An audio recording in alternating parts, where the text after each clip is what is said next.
My name is Linda Hayward. I'm chairman of the board here at the Southwest Harbor Public Library. I'm very happy to see people here. It's a gorgeous day, so that you have come inside to hear this speech today. I think it's absolutely wonderful. And we really appreciate having you here. If any of you are around in a couple of weeks, we're going to have an interesting talk about the amphibians and reptiles of northern New England. Let me take off my mask because you'll hear me better that way. We are recording this event, and it will be available on the library's YouTube channel in a few days. There's an online audience, and if the online people have questions, please put those in through chat, and Kate Pickup McMullen will relay them up to our speaker. And our speaker, I am so happy to welcome Kristin Vekasi here today. I have heard a lot about her over the years, and when I read her bio, I was just blown away. So I'm going to read it because it was way too much for me to memorize, okay? She grew up in Southwest Harbor. She's an associate professor in the Department of Political Science and School of Policy and International Affairs at the University of Maine, Orono. Her research focuses on trade and investment strategies in changing geopolitical environments and the political risk management of supply chains. She specializes in Northeast Asia and has spent years conducting research in China, Japan, and South Korea. Her book, Risk Management Strategies of Japanese Companies in China, explores how Japanese multinational corporations mitigate the political risk in China. Her current research examines how Japan, China, and the United States cooperate and compete to manage complex supply chains in Southeast Asia, focusing on industries essential for the transition to green energy. Okay, I mean, you can see why I can't just remember all that. Kristin got her PhD in political science from the University of Wisconsin-Madison. Prior to joining the faculty at the University of Maine, she taught at New College in Florida, was a visiting research fellow at the University of Tokyo, and a Fulbright fellow to Tohoku University. She is a member of the Mansfield Foundation's U.S.-Japan Network for the Future and a 2019 National Asia Research Program Fellow with the National Bureau of Asian Research, where she is also a non-resident fellow. In 2021 to 2022, she was an academic associate at the Harvard University U.S.-Japan program. So, and in her spare time, she has a couple of kids just to keep her humble, because that's what children do for you. But I please warmly welcome Kristin Vekasi. Thank you so much for that introduction. I'm very excited to be here. One of the really delightful parts about being in Southwest Harbor at this library is that I went to school right across the street, and starting at 5th grade, and from 5th grade on, many days after school, I walked across the street and sat right in one of these little corridors right here and read books. And I love this space, and I love this library, and I'm really happy to be here. So today I am going to talk about critical minerals and politics and supply chains, and how all of these economic and political factors all tie together and what it means for us today. Now, in 2010, this is before we knew the terrible pandemic that was coming, before US-China had really gotten as bad and tense as it is today, there was something that happened that really foreshadows a lot of the troubles and the things that people who are in charge of these supply chain issues have a lot of angst about today. So in 2010, a Chinese fishing boat captain, in a fit of what seemed like drunken pique, rammed into a Japanese Coast Guard ship around these disputed territorial waters in the East China Sea. the Japanese Coast Guard arrested the captain and the crew. Everyone was very angry and upset. And in part of this, I was doing field work for my PhD in Tokyo at this time. And as part of this dispute, Japanese companies started to say to both their government and also to the international press that China had cut off the supply of rare earths to Japanese companies. Now, the Chinese government at the time denied that this has ever happened and continues to deny that, which I'm happy to answer questions about if folks have.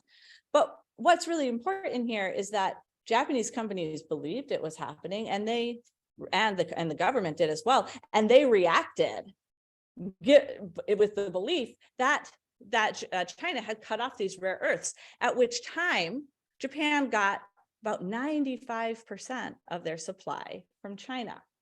Now, why do we care about these things called rare earths? Well, we certainly wouldn't be having this talk with this technology today if we didn't have materials like this.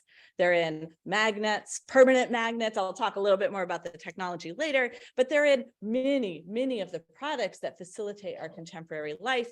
And they're also in many of the products that we need to make things like electric vehicles, wind turbines, things like that you might want, particularly with this green energy transition.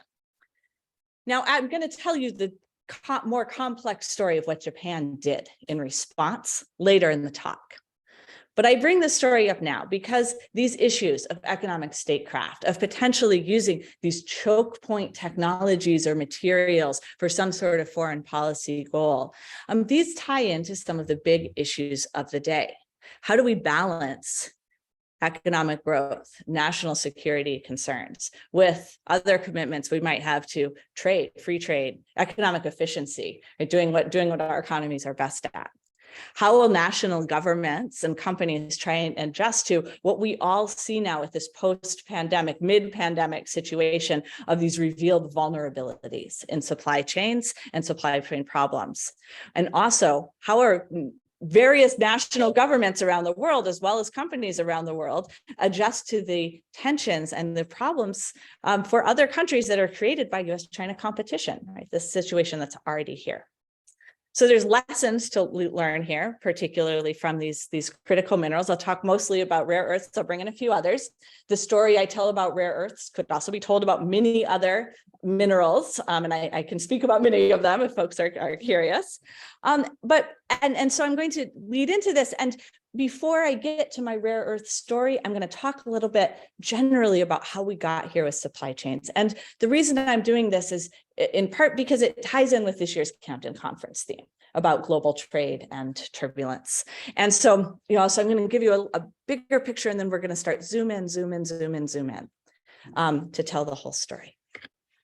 So we've really seen supply chain problems. What happens when we have maybe more vulnerable, non-resilient supply chains around the world over the last couple of years in ways that were not visible to people that weren't involved in international business or international supply chains before, with stores not being able to get things, the inability to get personal protective equipment early in the pandemic, our semiconductors, our chips, you see empty lots, right? And in the car, they're a little fuller now, but right, empty lots at car sales places.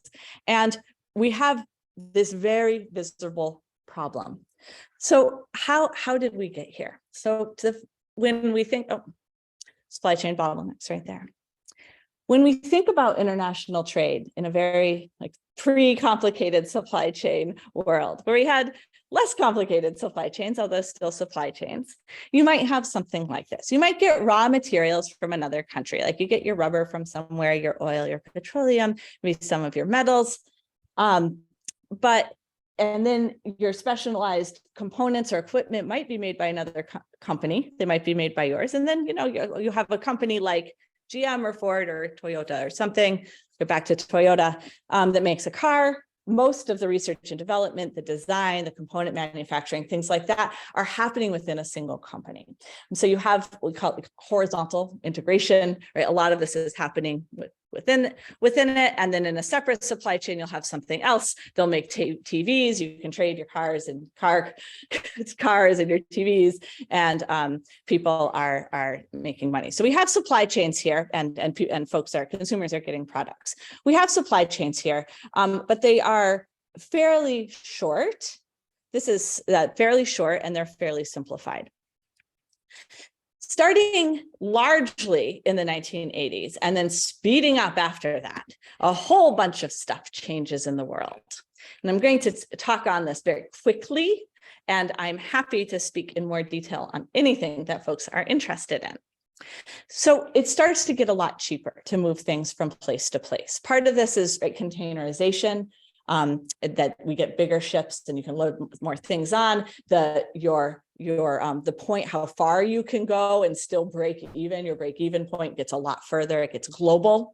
So, and as well as we start to have very cheap communication, and you can make an international telephone call. You can eventually write an email or just chat now on Slack or whatever, right? So you have this real-time communication that lowers transaction costs.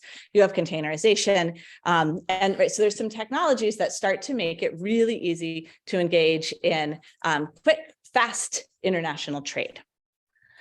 There are also innovations in the way that businesses themselves work. And a lot of this comes from comes from the company Toyota. So it's a Japanese model we often talk about this as just-in-time production.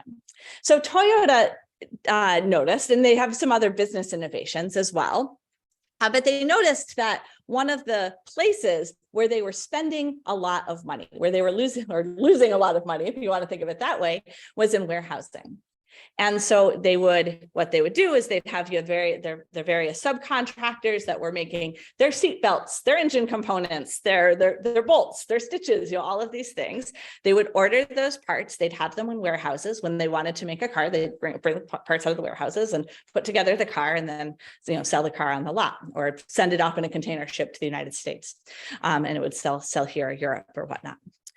And they said, you know what? What if we cut that out? So we don't want a warehouse anymore.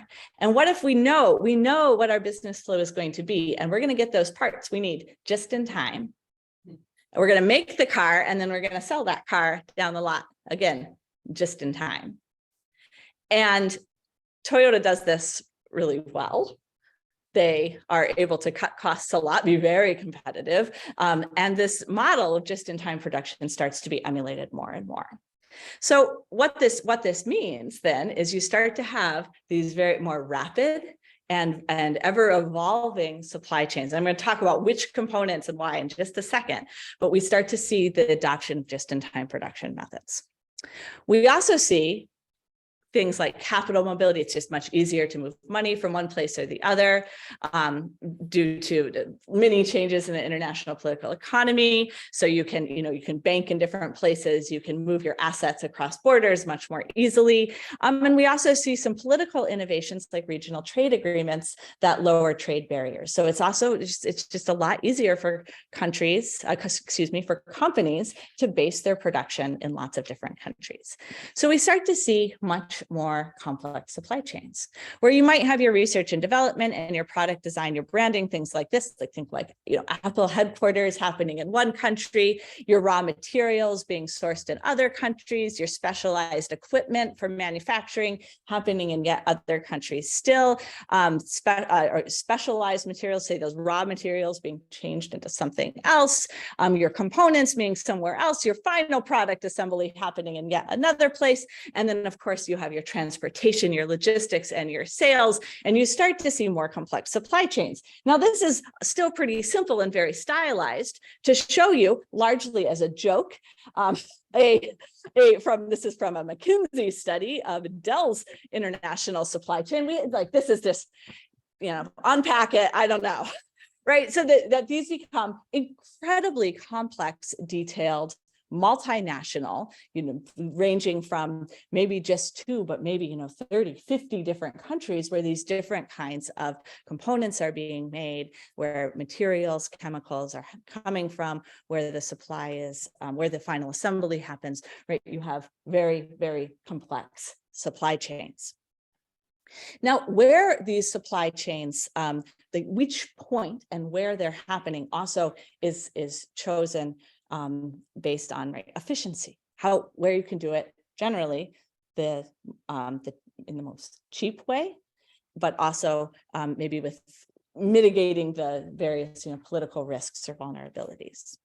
And to think about this a little bit more systematically, one way I like to think about it is using this idea of the smile curve. So this comes from people who study international business, and during this time of complex supply chains, the complexification of supply chains and fragmented globalization, they start to notice they have these insights. So on the bottom of this chart here, on the x-axis, it's going, it's showing the different stages of production, from research and development to design, purchasing, production, distribution, marketing, and then services, right, after a consumer has purchased that. The y-axis going up and down there shows the added economic value of each step. And now this, of course, there's a lot of variation across different products and processes and whatnot, but the observation here is that at the beginning and the end of this process is where you make the most money. So Apple, makes the most money designing the iPhone, or my nice computer right here, and then servicing it at the end. And the place where companies have the lowest profit margin, the least value added, is in the production stage. And so what we start to see, starting in the 80s and accelerating over the coming decades, is that right there at the production stage is where we see outsourcing, we see the fragmentation across many, many different countries. And even within this, we're going to start to see very important variation that's going to start to tell our story of economic statecraft and coercion and perhaps supply chain vulnerability. So when we think about supply chains, right, they're not unidimensional. I just showed you some nice, straight chains. Now here we have a little bit more of a 2D chain. And so this is very stylized. So we have our downstream at the top here, downstream manufactured final products. In the middle is our intermediate components, and at the bottom of our chain here is our upstream manufacturing raw components. So things sort of go downstream. Now, ideally, what companies might want is to have lots of different suppliers. So think of these dots as suppliers, right? So if you're going to assemble your final products with the blue dots at the top there, and then they need products from the green dots, and the green dots need products from the red dots and the yellow dots and so on, that you want to, if there's a flood somewhere, if there's a earthquake, tsunami, nuclear meltdown, say in northeastern Japan, and it's the only place that makes the dye that you can use for your food packaging, you want an alternative, right? So ideally, you'd have some sort of complex, rich sort of diversification in this way. But what we see and what we observe that in many of these, that you might have alternatives downstream and sometimes upstream, although sometimes we have problems there as well, that in the intermediate stages of the manufacturing process, we don't have a diversity of companies or sometimes countries that do that there might just be a few, or there might just be one place that has control over a particular stage in the manufacturing process. And that's where we have things that people would call choke points. There's lots of different names for this. We'll call them choke points today. And so we could have choke points in the international supply chain that lead to really big problems. We have other kinds of choke points at once. And everyone needs to remember the boat, because it was a moment of big problems, but also levity. It was just a boat. They got stuck, and we had COVID, and so we had this terrible choke point. And the boat and COVID, pleasure rooting the global economy with you. But so we can have choke points like that. There are some geographic choke points, but what we're really thinking about when we think today, when we're thinking about national security and supply chains, and what we're about to talk about economic security, is that these are manufacturing choke points. So now we have our three-dimensional chain mail, that what you want is, right, a real invulnerability to these choke points. And to solve this problem that countries around the world are increasingly calling economic security, you need to have some sort of policy response to what the market has done in terms of fragmented globalization and really complex supply chains. So what are we doing? So corporations have been thinking about this for a long time. And in fact, in 2010 and 2011, the rare earth thing was a problem, but there was also in 2011, this earthquake in Japan, and there were also these terrible floods in Thailand at that time that really, really started to reveal the similar kinds of vulnerabilities that we've seen in the pandemic. And so international corporations, multinational corporations start to think about this stuff. And they call this resilience, right? Supply chain resilience. And what is it? It's, the ability to respond to crisis, diversifying, not just being in China, but being in China and some other countries as well, China plus one, or sometimes it's China plus many. Have a good diversification of manufacturing locations, building strong relationships with your subsidiaries. So if there is a flood and they can only make enough components for one company that buys, to make sure it's going to be your company because they really like you, right? Having good subsidiary relationships, and generally doing sort of political risk management. Right? Having a resilient relationship in various countries with governments, et cetera. But then governments start thinking about this too. And the way that governments think about it is in some ways similar to corporations, but in many ways is quite different. So often we hear this language, supply chain security, economic security. Sometimes we use the word resilience as well, or various governments do. And here it's really the ability to address national security concerns under situations of crisis that will be defined by political elites, what that crisis is. Certainly diversification, but diversification with maybe companies or countries you think of as friends, ones you might trust, ones that aren't China, perhaps from an American perspective. Or the protection of dual use technologies, things that have civilian uses in the economy, but also have potential military applications, things like artificial intelligence, perhaps, as well as critical infrastructure. And you see, I kind of make critical here italicized because we're going to dig into that word a little bit more. And I've already introduced critical minerals, right? So the protection of these technologies that might be used right, specifically for military purposes, but also things that are defined as critical and critical. So what are these things? So generally, the way people think about this is that criticality, if you have higher supply risk and higher national economic importance, it gets more critical. So what introduces supply risks? These are things we can think about in pretty straightforward ways. So if they're really geographically concentrated, right? If you have that one red bubble, that's maybe troubling, geographic concentration. Even if it's not a political national security thing, what if there's a pandemic and you're one supplier? What if there's a flood, et cetera, right? So geographic concentration introduces supply risk, maybe a lack of domestic reserves. You don't have a critical reserve sort of thing, but it also might be things like if you wanted to manufacture it, you just can't because you don't have the technical expertise to increase production along the supply chain. And I'm going to come back to this again, because I said it's midstream. So that often are places where you can't just open a factory and do it. You need to build up some capacity before you're ready to.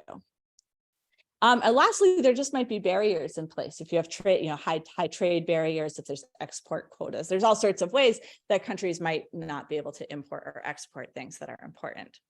So these are all about supply risk, but national economic importance, that is just straight up a political question. What are you going to decide is of national economic importance? That is something that there are a few things that are sort of general agreement on, but a lot of things for national economic importance, it might come down to the question of, does a sector and their organization successfully make the case that they are of national economic importance, and thus we need to take it seriously as an economic security risk. So this is a real political question of what gets to be securitized, or what gets to be critical, what gets to be of national economic importance. So different countries have answered these questions in really different ways, and I'm just going to talk about three. And I promise rare earths are coming right up. In the United States, right, these ideas have really been formed and shaped through competition and rivalry with China. So what we're seeing as supply risks are things that we're very dependent on with Chinese manufacturing. And the places where we have started to define areas as critical are almost one-to-one the same sectors and industries that China has also defined in that particular way. And you'll see I have a parallel statement with China that competition and rivalry with the United States has determined, right, what things are being seen as supply risks or of critical importance.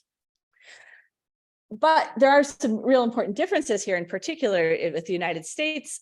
Not all of our economic security policy, but much of it was accelerated or written after the pandemic started. Not all of it. And I can, I'll talk about some institutional history with minerals, but things that got very bad in the pandemic have risen to the top, right? In that arrow, right? They've started to take on that position. But in China, this is less formed by the experience of the pandemic and is more concerned with long-term policy goals of Chinese economic planners to develop their domestic markets and to be less dependent on global exports generally. And I'll give some details on the next slide. Now, Japan is in a really different situation here and is caught in many ways between the United States and China, and is trying to adjust to the new geopolitical environment, the US-China trade war, but is also responding to the other sorts of environment, including Chinese economic coercion, for example, with the rare earth story, as well as to similar sorts of pandemic challenges that the United States had. So in terms of very concrete policies, the United States, so we have supply chain resiliency policies. The two up here, the CHIPS Act and the Inflation Reduction Act, are just the ones from this year.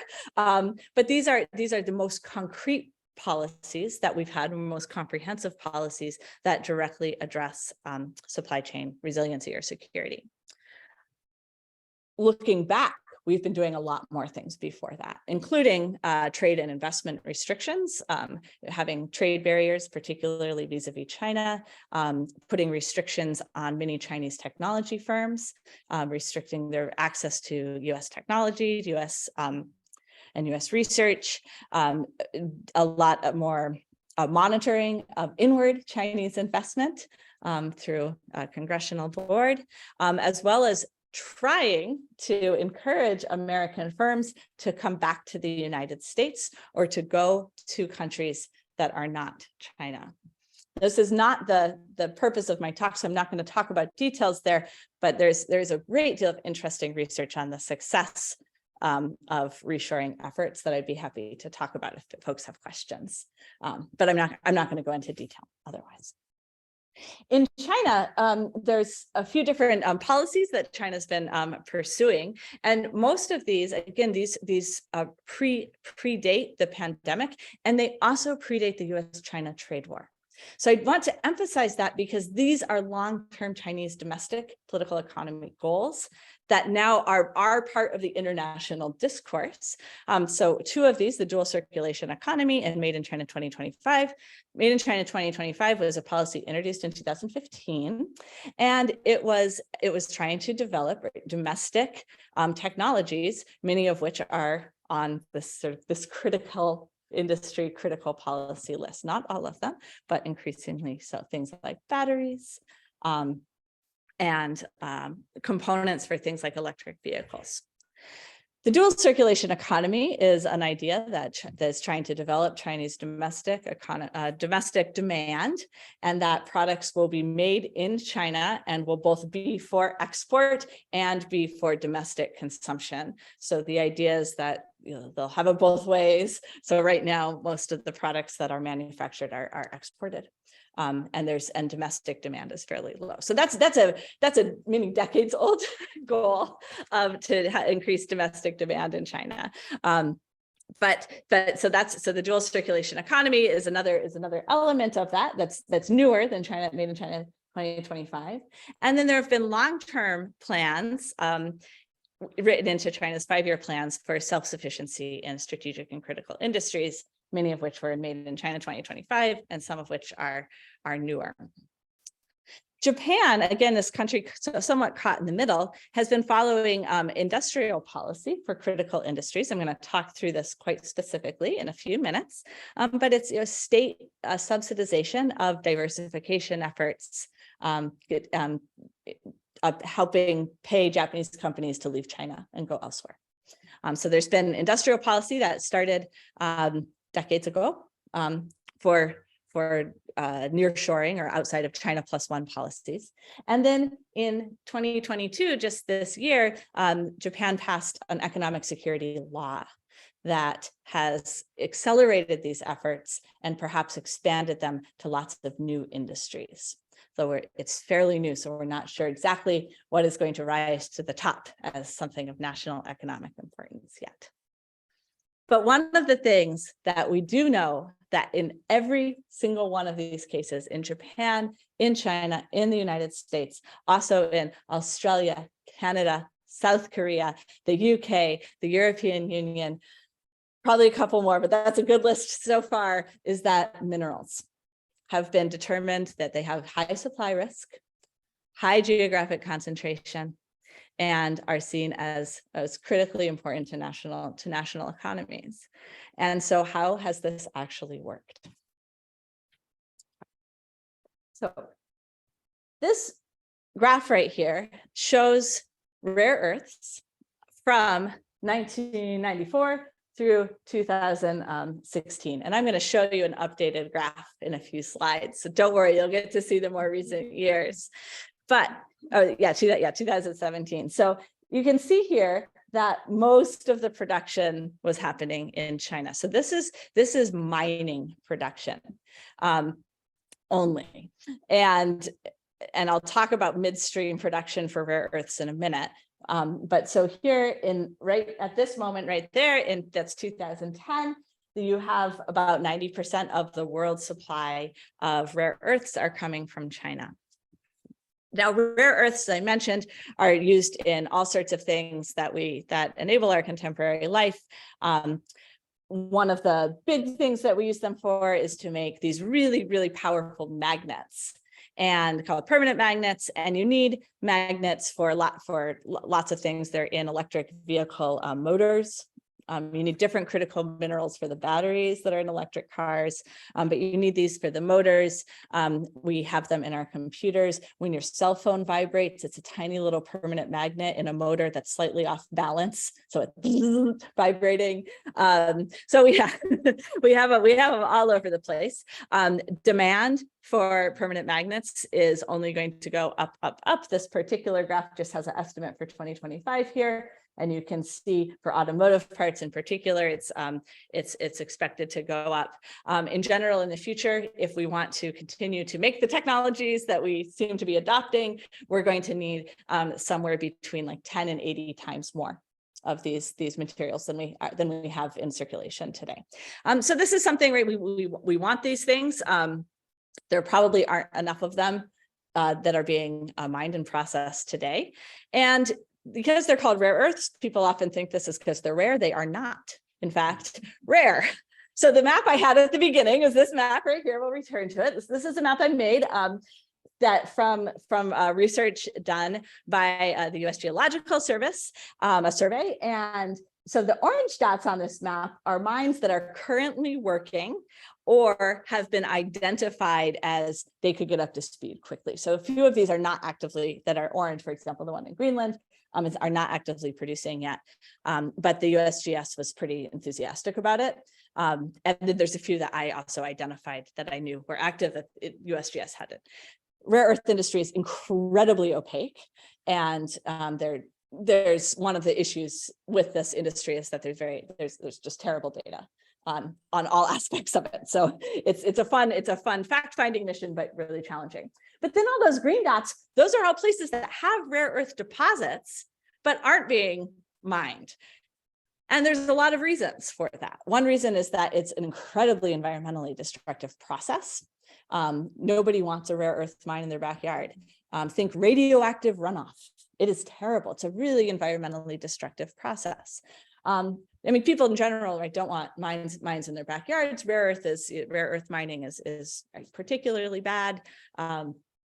Another reason is that many of these are in places that are maybe lack infrastructure to reach them, are perhaps more politically unstable, or are remote, inaccessible, etc. And so, but they're not rare. Why are they called rare earths? Well, notice on that map that in Europe, there are very few dots. Rare earths were originally discovered in Europe, and there weren't very many of them. And so they were called rare earths, but that was just an accident of geography and history, right? They really truly are rare. But we do see, as I said, a lot of geographic concentration when we look at rare earth companies' sales. And you can see here that there are, right, this is a lot more concentrated, and a great deal of it is in China. And in particular, so this is a little outdated now, just because things are changing. This is outdated by a few weeks. So the China Rare Earth Group is a group that was merged together from a number of different rare earth companies last December, and they control about 30 to 40% of global production. These companies right up here were merged about a month ago. And so they also now have about 30 to 40% of global production generally. So there's a lot. We also see over in California, there's a rare earth mine. They have very high sales, but as we'll see, they don't control a lot of production. So that's my next slide. It's called Mountain Pass, and it's in California. Okay, so that's some mining, but where the story really starts to get complicated and perhaps more difficult to solve, right? We could just open more mines. There are lots of places you could open more mines, and you could, do your best to do it right. And there's a lot of conversation about, how to do it right. But after they're mined, rare earths, there are 17 different rare earths. You need to separate them. You need to refine them. You need to combine them. You need to turn them into metals or alloys as appropriate for the technology that they're going into. That process is really, really hard to do. And that's a process that China, starting in the 1980s, really began to invest in. And today, they control at least 70% of global rare earth processing. And this is where we see, say, the real choke point is right here in the midstream.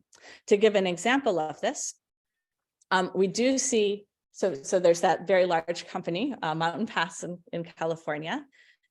I received their quarterly update in my email yesterday, where they said they had started their own processing facility. They've been working on it for years. So it's up and running as of this quarter. But prior to that, they shipped their sediment to China for processing, because that they lacked the capacity to do it here. So you open the new mine, but then you ship it off.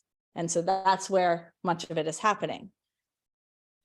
We see the next big chunk happening in Malaysia. This is done by Australian and Japanese companies with support and funding from the Japanese government. I'll tell you a few more details about that in a minute. And then we also see a chunk in the US and then a big chunk in Russia as well. But that processing plant that just opened, that part of the funding from that was a big grant from the US Department of Defense. And So we see significant US government support there as well. The Russian mines are interesting that they mine in Russia and then they ship and they do some processing there. And then, but they also do some shipping, so, excuse me, the Russian mines also do some processing in Estonia, and that's via a Canadian company. So there's right, so we still have these really sort of complex international supply chains happening within this context. Now, if we go down further a little bit more on the supply chain, so we have our mining that was happening largely in China, but can be and has been diversified. Our midstream processing, where China has, I'd say, a real chokehold. And then we also have the next stage of magnets. So these are more or less current as of last spring. So there's a lot of different companies. We don't have any companies that are like the China Rare Earth Group with 40% of global control here. Most permanent magnet companies by sales here are in China. But you see there are also some really large ones in India and Southeast Asia. So these orange ones are subsidiaries, in fact, Japanese subsidiaries. And they have some large companies that in China, but they've also diversified to Southeast Asia, right? So we see this new patterns of diversification happening. But there are many permanent magnet companies. There's none of them are sort of the dominant players in the same sorts of way. So when we look at this world, right, like the way this works is that, so rare earth mining and rare earth processing, about 60% of rare earth mining is done by Chinese firms, and 40% of global rare earth mining is done by that one firm. So I guess it's about 20%. This new, there's China Rare Earth Group. Now there's also Northern China Rare Earth Group has most of the rest of that. It's up in Inner Mongolia. Rare earth processing, however, right, really steps up. That it's still 70% controlled by Chinese firms. And again, this China Rare Earth Group is very large. Permanent magnets are also done about 70% in China, but there's really no dominant firm, right? There's lots and lots of different companies. So if we think about this, like we want rare earths, could somebody cut them off from us? Well, 70%'s kind of a lot. And they're the really good ones, right? Those are the really high quality ones. The good technology is largely coming from China. As I said, this is a rare earth story, but this is not just a rare earth story. Just to give you a sense, so mining and processing, these are the national shares of mining and midstream processing. The top 3 producers, there's percentage on the bottom here. So rare earths is here at the top, and the green lines are China. So you can see, right, that reflected, but many different minerals have similar sorts of concentration. So this is platinum, dominated by South Africa. Nickel, there's a plurality of mining happening in Indonesia, but then it's shipped to China for processing. Graphite is largely being mined and processed in China. Cobalt, right? This is a battery story. Cobalt is really the dominant mines are in the Democratic Republic of the Congo, but then it's all shipped to China for processing again. And this is a pattern we see across like many different sorts of minerals that we're using in these kinds of technologies. So what to do?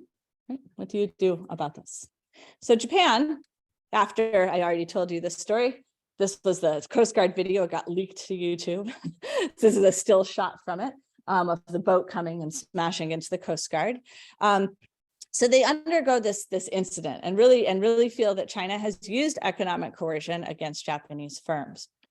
Following this, there was what you could call a panic, and there was extreme market volatility. These are prices of rare earths for the couple of years after that happened. Neodymium, praseodymium, these are what are used in magnets. And so I put those up for interest, but what you can see here is there's the 2 different lines, and the green line on the left and the red line on the right show the prices for firm export. Okay, so those are foreign firms that are using Chinese rare earths, And the price increases for foreign firms were between 2 to 80 times more than they were for Chinese domestic firms. So there were real incentives here for companies to not diversify away from China, but to come to China. So you didn't have to export the stuff. So it would really, keep your prices down. You might only need to buy a gram, but if the gram costs like $10,000 versus $2,000, that's a very, very big price differential. So you can see it did calm down. The gaps largely go away. You can see more. So I show cerium here as an example. So it does really start to narrow. Neodymium, praseodymium, the gap has still remained. Right? This is a strategic industry. There are benefits to bringing your business or taking your business to China. So this is a real time of crisis in this particular industry, and Japan and Japanese firms and the Japanese state respond to this. So the first thing they do is private companies really aggressively respond. And a lot of the story is about just private companies responding. Now, in the Japanese economy, there are these companies called general trading companies. You've heard of a lot of them, like Sumitomo is a general trading company. Others you will not have heard of, probably like Sojitsu. Maybe some of you know Sojitsu. Mitsui is what perhaps is one that's fairly well known. So these companies are masters of logistics. They have offices in, some of them only in like 40 different countries, some in over 100 different countries. They train their staff quite well. So they speak many languages and have a lot of country expertise. They're area experts as they go into their offices. And what they do is they solve supply chain problems. They also do some manufacturing and whatnot on their own, but the main thing that they do is they solve supply chain problems. Like, you need that component, we'll figure it out. And so these general trading companies see opportunities and risks here and really take the lead. Company Sojitsu and another called Toyota Tsusho, which solves supply chain problems for Toyota, start to go and look for rare earths abroad and rare earth outside of China. There are no rare earths in Japan, on the ground at least, some under the water. They start to go look, and they particularly find a partner in Australia with what comes to be the Lynas company. And they have a mine called Mount Weld. There's a lot of rare earths there, and they get funding through the Japanese government, both through a government ministry called the Ministry of Economy, Trade and Industry. They get subsidies to go and explore mines abroad. And then they also get direct funding from the state-owned enterprise in Japan called the Japan Oil, Gas, and Metals Corporation, or JOGMEC. So JOGMEC and METI start to give money to companies to develop technological alternatives, to develop recycling technologies, and also to promote international diversification. In particular, they do this to mitigate these initial risks. So I'm going to go back one slide here. If you open a mine and that's how much you're getting for the metals you mine, and that's what you have your business model based on, you don't survive when it goes down to that. And most of the mines that open during this crisis period immediately fail and go bankrupt, including Mountain Pass in California, which went bankrupt and then was reopened a few years after. Because it was unreasonable. They didn't know. They didn't have the ability to survive the actual price point. And the mines that were supported through industrial policy could make it through that period because they were given money by the Japanese government. And so they try and mitigate these initial risks in order to get production going. They did this, so I mentioned the Mount Weld mine in Australia and Lynas because it was the one that was the most successful. But here's some selected projects. You see they did these around the world. There were even some initial efforts in California that didn't work out with the Sumitomo company. There were some mining exploration projects in Canada, in Kazakhstan. There were efforts, those ones didn't, there actually were some initial talks in Mongolia. I didn't put initial talks on my, on my map, so those aren't on there. In South America, in India. There are many projects that are ongoing in Vietnam. So there was a focus more in the Indo-Pacific region, but these were really global efforts from private companies as well as through in straight up industrial policy in order to do this. There was all of this multilateral approach to get countries together, that non-Chinese countries together to try and solve this choke point issue. Now I'm going to show you another hilariously complicated thing. I made this one myself, so I guess I could explain it, but we don't need to. But there have been a lot of multilateral efforts to try and build resilience for critical minerals. And this, some of these start, in particular, the Conference on Critical Minerals and Materials, which first was just US and Japan, and now it's a whole bunch of countries that participate, started right in 2010, right when the crisis started. And now you see you have all of these different initiatives that all have elements of it that try and protect critical minerals.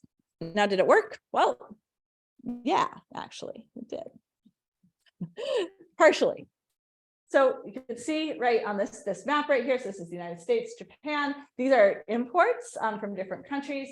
This green is imports from China. This is right when the crisis happens.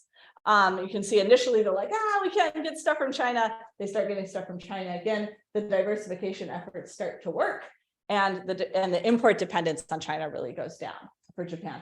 Now, for the United States, right, it's a different situation, but you don't see that sort of that dramatic change at the same time. Most of the alternatives are coming from that plant in Malaysia. So it's this Australian-Japan effort. And they have a long-term contract to sell stuff to Japanese companies. So that's largely where we're seeing those successful diversification efforts. We also see, now here's my extended up through 2021, that production in general has gone up a lot. So 95% production at that time, now it's only 60%. And there also has been a 53% in global production. And a lot of that is happening in California. But that's happening at the very, very upstream. In midstream production, we still don't have this technology.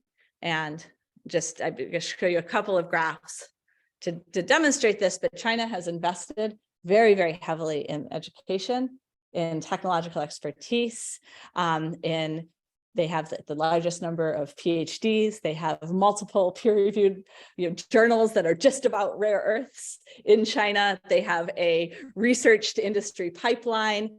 This shows rare earth patents by country of origin from 94 to last year. The dark lines on the top are China. You can see that they start just a little bit over proportion, but now most of the new patents are from China. You don't need to look at the details of this. This is looking at different kinds of magnets. So the similar thing on the left there, that's showing percentages, and China is the light part on the top, and this is showing totals. You can see that in some years, 100% of the patents for some permanent magnets were all filed by Chinese companies.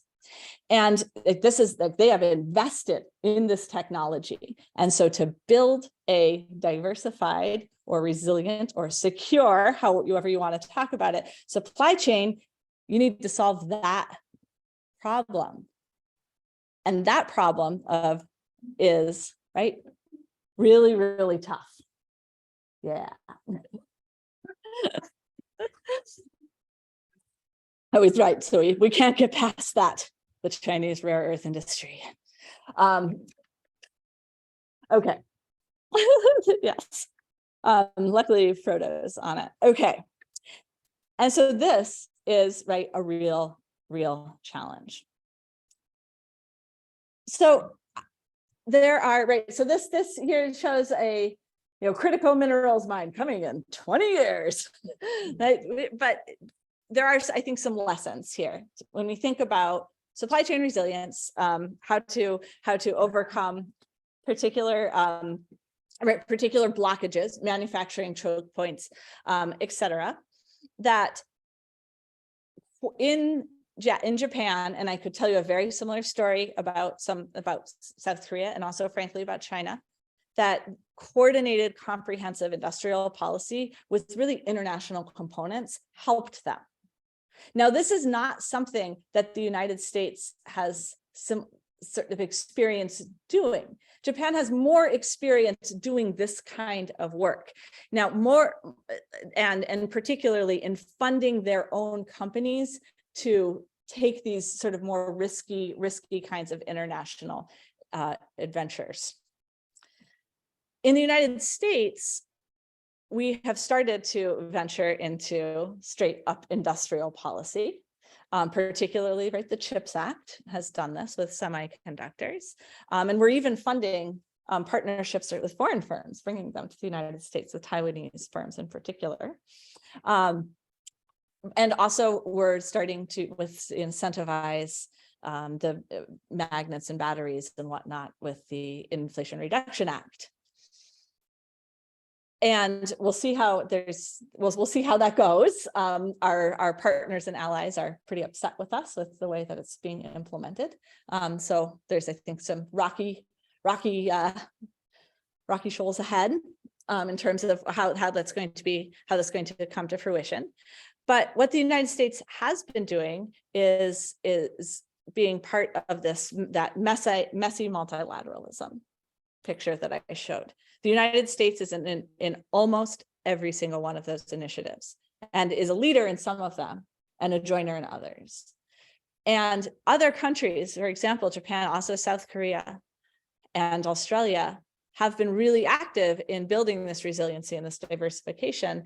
And one thing the United States can do is we can plug into that, and to do so in a way that works with our allies and friends, and hopefully in a way that avoids the really terrible mistakes of the past with exploitation of natural resources abroad, so we don't do it at home. But the last thing that I want to finish with is that as we think about this, like supply chain security or resilience, et cetera, that as a government, as a state, the way that we define, that government, political elites define supply chain security, what is critical, what we should do, is often not the same way that companies think about it. And one of the things that made it work for Japan was that the firms, the private sector firms that were doing it, and the state were sort of basically of the same mindset. And if that's not true, if we start to politicize things that the companies that are going to do the work don't see as political, then we will not be working in sync, and that probably companies won't cooperate with policy goals.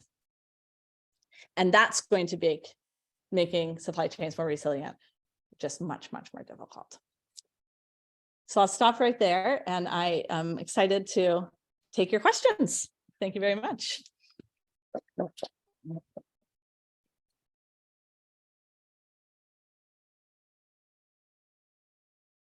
Yes. And can you say your name, please? For those of you at home, this is Jim Vekasi, my dad.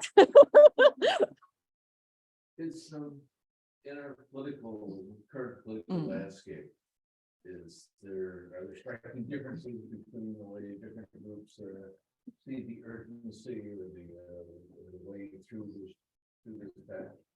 Yeah, that's a really great question. So in terms of, one of the really striking things today is if these problems are framed as competition with China, there's a lot of convergence in saying, okay, this is something that we need to be strong in because it's related to national competition.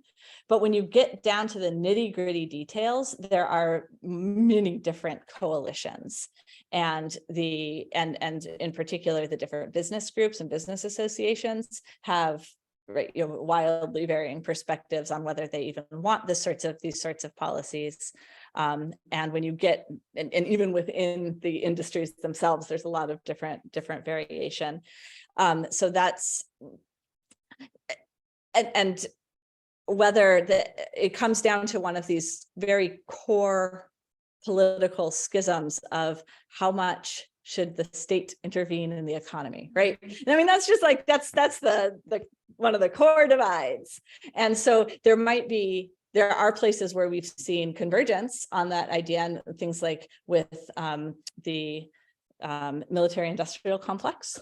And this is looking more like that.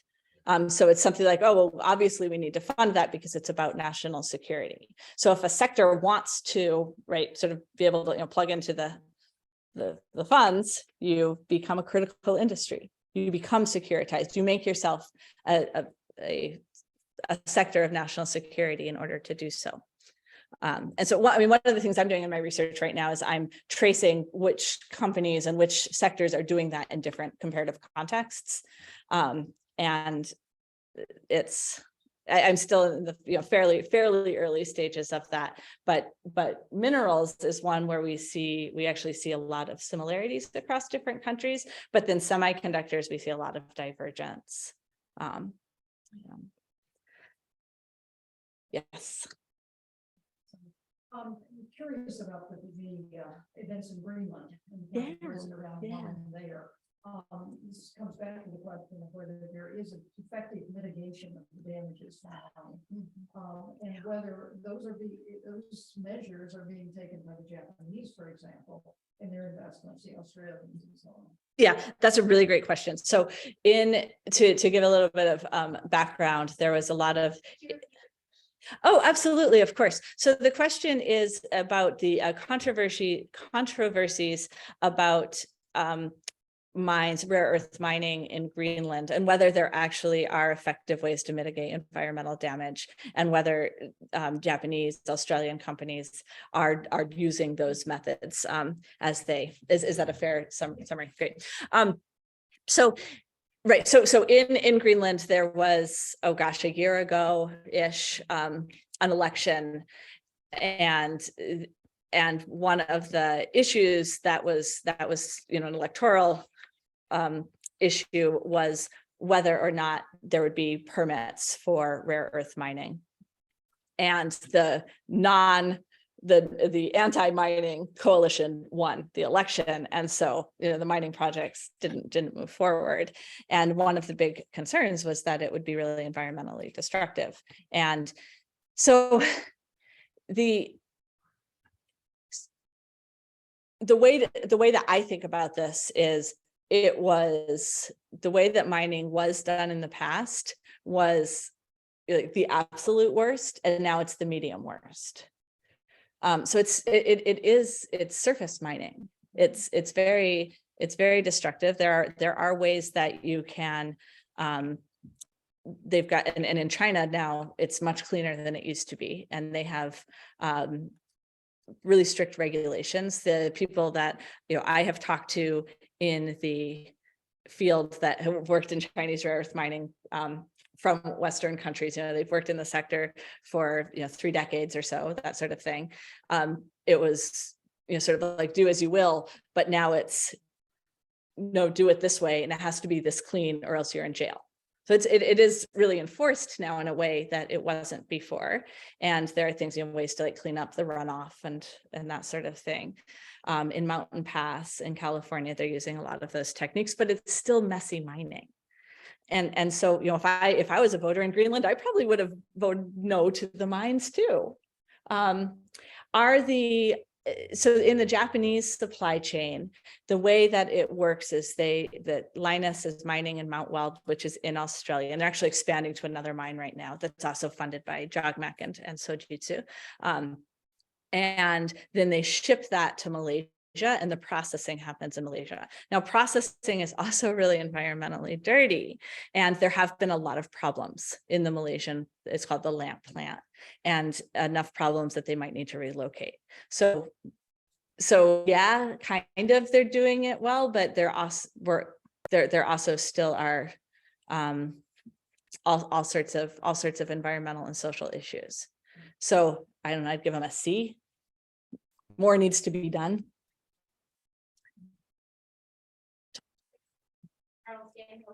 Thanks for this, Kristin. Has the U.S. economic sanctions of China focused on these critical mineral supplies? Yes. So to clarify the question, this is one, when we look at the U.S.-China relationship, the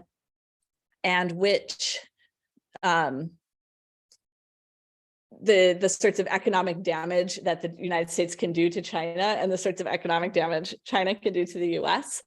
The United States has, in most cases, a lot more leverage, right? We have more tools with which we could hold back, like the high-end chips and some of this high-end technology and whatnot that's been in the news the last couple of weeks are places that are really damaging to the Chinese economy.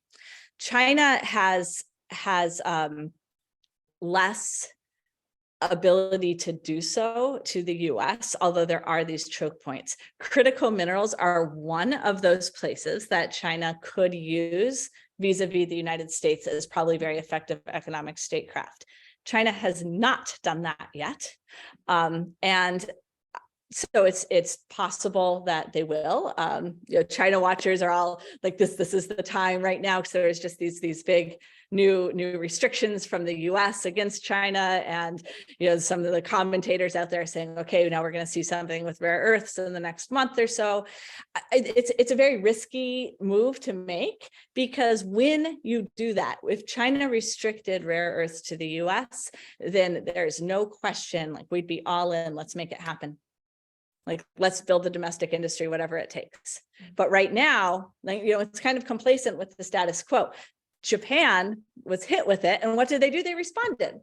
And I think the Chinese elites did learn from that. Like, oh, if we use economic coercion, the partners will respond, and then we don't have the tool anymore. And so in some ways, it's something you get to use one time, and you better make sure that it's worth it. So it hasn't been used yet. And I'm skeptical that it will be, but the world's a complicated place, Yes, and I think that's a follow-up, and then, because I have another question. Yeah, okay. Yeah. Kristin, thank you. This is great. Let's just, you have answered the question I was going to ask. I love it. Okay. You are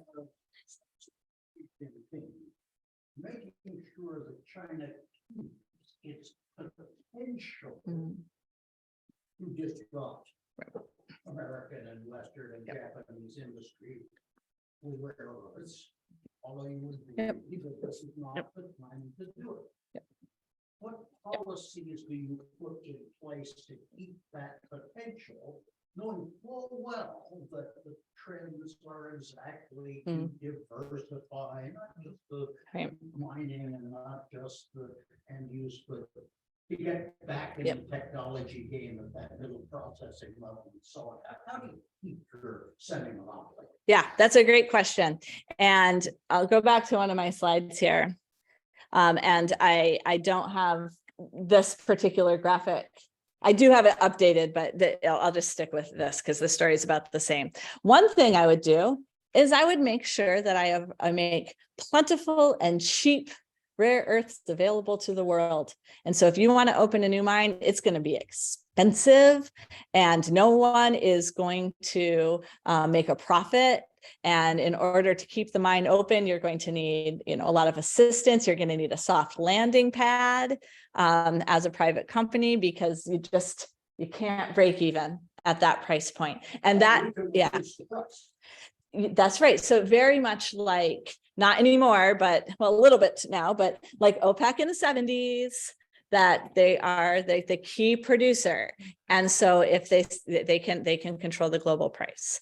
Now, one of the difficulties with understanding this and making this analysis is that there is no accurate official price data for rare earths that exists. China does have a spot price, and it doesn't reflect reality. We don't have, the US doesn't have a spot price. There's no international price index that you can say, oh, that's how much they should cost. And so even people in the field, it's really unclear how much things are going to be. And so it's very difficult to say for certain that this is what's happening, but that is in fact what I would advise Xi Jinping to do, and indeed is what the Chinese have been doing. And as long as you get it and it's cheap, why would you change? And you can't change anyway, even if you wanted to, unless you want to fund these non-profitable firms for decades. And that's a real tough case to make to taxpayers. If you're going to pick winners, you're also going to pick some losers, or you're going to pick unprofitable winners. And who wants to be in charge of the next Solyndra? If any of y'all remember that, this solar panel company, there's like this huge political mess on the Obama administration. And yeah. Yeah, thanks. Terrific talk. I'm interested in, I've been reading lately about the exploration of deep sea. Deep sea mining with minerals, and just wondering about the politics of that, because if you're in international waters, go in or Right. Pacific treaties, and is that Yes. interest or? I'm so glad you asked it. That's actually one of the questions on Zoom too, is what are the prospects for undersea mining? And what about deep sea mining politics? So there are abundant minerals under the water, and how feasible it is and whether it would be more environmentally friendly or not is something that is under deep debate, as you can imagine. Some of the JOGMEC, for example, is currently funding exploration and research efforts really intensely. And in the Japanese case, the rare earths are actually within Japan's exclusive economic zone. And so it avoids that political issue that you bring up, that it's international waters. And so those are places where Japan, under the UN Convention of the Law of the Sea, has exclusive rights to those things. Now, if you're outside the EEZ border, outside 200 nautical miles, then there could be potential, political issues that would come up. But you also have additional challenges then of mining. And if I'd probably most of that mining will have to be at least initially state subsidized, and will probably be within the EEZs because there are deposits there. Now, if there were deposits in overlapping EEZs controlled by multiple countries, let's just hope they're friends. That's a total mess. That would go, yeah. Like, what if it was in the East Sea/Sea of Japan, and Japan and Korea both claimed it and both wanted to do it? They would put on their fisticuffs, and we'd hope that they just kept it in the boxing ring. It would be a real mess. One of a co-author of mine on a paper that just came out on these sorts of issues, he surprisingly to me is really pushing deep sea mining and thinks that it will be a more environmentally friendly approach to rare earth mining that will avoid some of the problems of many of the mines. They happen in places that are more remote, and they happen to, and the local community are folks that don't have a lot of recourse to legal options or social protest, or they can't really say no in very effective ways. And so having deep sea mining, he thinks would help there. But again, as I said, this is an issue of great debate. I personally, I don't have a strong personal stance on that yet. Come back after 3 months of deep thought, and I'll have more. Yeah. Well, I think that does it. Awesome. For questions. I want to thank Kristin so much. And I also want to thank the Camden Conference, because this talk is in conjunction with the Camden Conference, which will happen in February in Camden. Surprise, surprise. So if you found this fascinating, keep an eye out, because there will be more on the same kinds of topics. So thank you so much, Kristin. Thank you. Thanks for coming.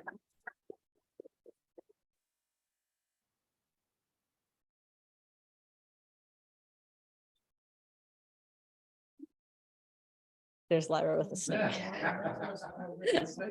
Yeah. Thank you. Thanks for that question.